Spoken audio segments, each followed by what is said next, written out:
السلام علیکم دوستانو. د افغان لوبډلي له سریلانکا وروسته د پاکستان خلاف سیالي هم تر شک لاندې راغلي دي.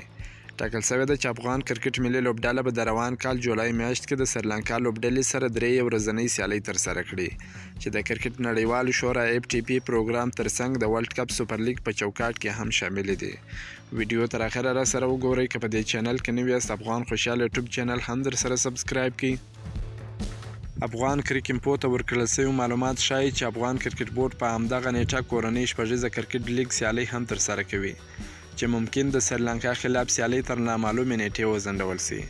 له سریلانکا وروسته د کرکټ نړیوالو شورا FTP پروګرام له مخې د افغانستان او پاکستان ترمنځ روان کال سپټمبر میاشت کې درې ورځنۍ سیالۍ هم ترسره کیږي چې د دواړو کرکټ بورډونو تر موافقې وروسته ممکن دوه هم یا درې شل ورځې سیالۍ هم ترسره شي.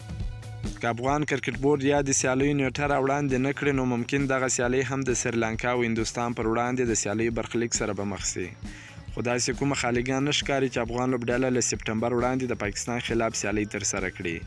د مهالویش له مخې پاکستان راتلونکې میاشت پاکستان سوپر لیګ پیلوي چې ورپسې د جولای میاشت کې انګلستان خلاف سیالۍ ترسره کوي. پاکستان لوبډله سپټمبر کې له افغانستان او له هغې وروسته اکتوبر کې یو ځل بیا له انګلستان سره سیالۍ کوي چې له هغې وروسته شل ورځې نړیوال جام ترسره کیږي.